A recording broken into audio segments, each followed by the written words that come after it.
Media बंधुओं, कल मैंने आप लोगों को नए संसद भवन में महिला आरक्षण विधेयक के पेश किए जाने से कुछ समय पहले इस आने वाले विधेयक के संबंध में संभावनाओं के आधार पर जो कुछ भी संदेह जताते हुए कहा था, तो वे काफ़ी कुछ इस बिल के पेश किए जाने के बाद सही साबित हुए हैं, क्योंकि इस महिला आरक्षण से संबंधित संविधान के 128वें संशोधन विधेयक 2023 के अंतर्गत देश में लोकसभा व राज्य विधानसभाओं में भी 33% महिलाओं को आरक्षण दिए जाने के कुछ प्रावधान इसमें इस प्रकार से बनाए गए हैं, जिसके तहत अगले काफ़ी वर्षों तक, अर्थात लगभग 15-16 वर्षों तक, यानी कि कई चुनाव तक देश की महिलाओं को ये आरक्षण प्राप्त नहीं हो पाएगा। और इस विधेयक में ऐसे जो प्रावधान रखे गए हैं, तो उनका मैं यहाँ उल्लेख करना बहुत ज़रूरी समझती हूँ। और इस संशोधन विधेयक के तहत इस महिला आरक्षण विधेयक के पास होने के बाद पहले पूरे देश में जनगणना कराई जाएगी।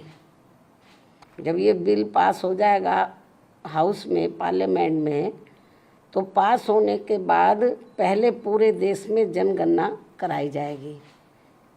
पास तो हो जाएगा ये, लेकिन तुरंत लागू नहीं होगा। और पास होने के बाद पहले पूरे देश में जनगणना कराई जाएगी। और जब ये जनगणना पूरी हो जाएगी, तो तब उसके पश्चात ही पूरे देश में लोकसभा तथा राज्य विधानसभाओं का परिसीमन पुनः कराया जाएगा। इसके बाद फिर परिसीमन होगा, सीटों का कराया जाएगा। और उसके बाद ही तब ये महिला आरक्षण संबंधी संशोधन विधेयक लागू होगा। और ये बात भी किसी से छिपी नहीं है कि देश भर में नए सिरे से जनगणना कराने में अनेकों वर्ष लग जाते हैं। पिछली जनगणना सन 2011 में प्रकाशित हुई थी, जिसके पश्चात आज तक पुनः जनगणना नहीं हो सकी है। ऐसी स्थिति में संविधान संशोधन के तहत इस नई जनगणना में, जिसमें अनेकों वर्ष लग जाएंगे, तो तब फिर उसके बाद ही पूरे देश में परिसीमन का कार्य शुरू किया जाएगा, जिसमें भी अनेकों वर्ष लग जाएंगे। और इस परिसीमन के पश्चात ही तब फिर ये महिला आरक्षण विधेयक लागू होगा। जबकि 128वें संशोधन विधेयक की सीमा ही 15 वर्ष रखी गई है।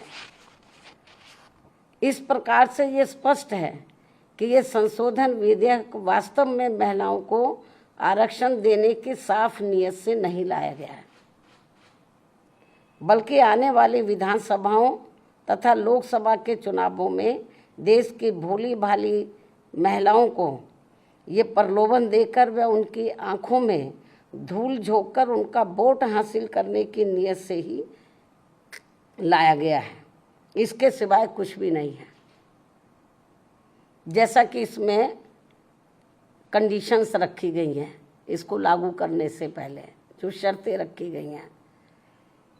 और यदि ऐसा नहीं है, ये कहते हैं ऐसा नहीं है, और यदि ऐसा नहीं है, तो फिर हमारी पार्टी सरकार से ये भी अनुरोध करती है कि सरकार इस विधेयक में से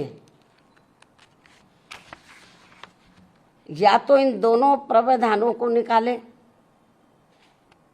या फिर कुछ ऐसे उपाय तलाशे जिससे इस विधेयक के तहत महिलाओं को जल्दी आरक्षण का लाभ मिल जाए। इसके साथ साथ यहाँ मैं इस बात की भी केंद्र सरकार से पुनः ये अपील करती हूँ कि 33% महिलाओं के आरक्षण के अंतर्गत SC/ST को जो आरक्षण दिया जाए तो उसे वर्तमान में लागू आरक्षण के अतिरिक्त दिया जाए। यानी कि जो पहले से इनको SC/ST को जो आरक्षण मिल रहा है तो जो इनको 33% SC/ST की महिलाओं को जो आरक्षण देना है, तो अभी तक क्या इसमें व्यवस्था है कि जो पहले से इनको SC/ST को मिल रहा है तो उसमें से 33% इनको दिया जाए महिलाओं को, और उसको 33% में जो अब लाया जा रहा है, इंक्लूड किया जा रहा है। इससे हमारी पार्टी सहमत नहीं है, बल्कि इनको ये आरक्षण अलग से दिया जाना चाहिए, 33% में दिया जाना चाहिए। इसके साथ ही देश की OBC वर्गों की महिलाओं का भी इस महिला आरक्षण विधेयक में अलग से आरक्षण का कोटा सुनिश्चित किया जाना चाहिए। जो सामान्य वर्गों की महिलाओं की तुलना में ये अभी भी काफ़ी पिछड़ी हुई है, और यदि इन सभी वर्गों की महिलाओं के आरक्षण के मामले में, यानी कि SC/ST और OBC की महिलाओं के आरक्षण के मामले में मेरी इस अपील पर सरकार अमल नहीं करती है, तो भी हमारी पार्टी इस बिल का इस खास बात को ध्यान में रखकर समर्थन करती है कि देश में पुरुषों की तुलना में सर्व समाज की महिलाएं अभी भी काफ़ी पिछड़ी हुई हैं। ये वीकर सेक्शन की तो पिछड़ी हैं, लेकिन पुरुषों की तुलना में जो सामान्य महिलाएं वो भी काफ़ी पिछड़ी हैं।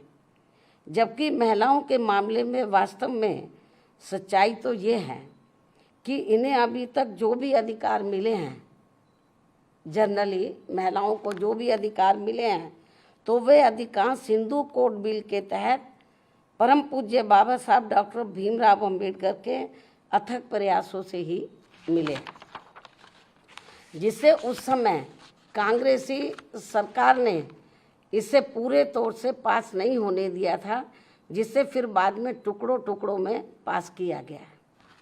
इतना ही नहीं, बल्कि इन वर्गों की महिलाओं को अलग से आरक्षण दिए जाने के मामले में पूर्व में केंद्र की रही कांग्रेसी सरकार द्वारा लाए गए बिल में भी इसकी व्यवस्था नहीं की गई थी, जिसके कारण उस दौरान ये बिल पास नहीं हो सका था। लेकिन अपने राजनीतिक लाभ के लिए अब इस पार्टी के भी नेता, यानी कि कांग्रेस पार्टी के भी नेता, इन वर्गों की महिलाओं को अलग से आरक्षण दिए जाने की बात कर रहे हैं, वकालत कर रहे हैं। इससे साफ जाहिर है कि देश की महिलाओं को लोकसभा व राज्य विधानसभाओं में इनको आरक्षण देने के मामले में बीजेपी व कांग्रेस पार्टी एंड कंपनी के लोगों की पूरे तौर से नीयत साफ नहीं है, और ये सभी पार्टियां इसकी आड़ में केवल इनका वोट हासिल करने के लिए अपने अपने स्वार्थ की राजनीति कर रही हैं और कुछ भी नहीं। इसलिए देश की महिलाएं ऐसी सभी पार्टियों से जरूर सावधान रहें जिनसे इन्हें कुछ भी हासिल होने वाला नहीं है। इन्हीं जरूरी बातों के साथ ही अब मैं अपनी बात यहीं समाप्त करती हूँ। धन्यवाद।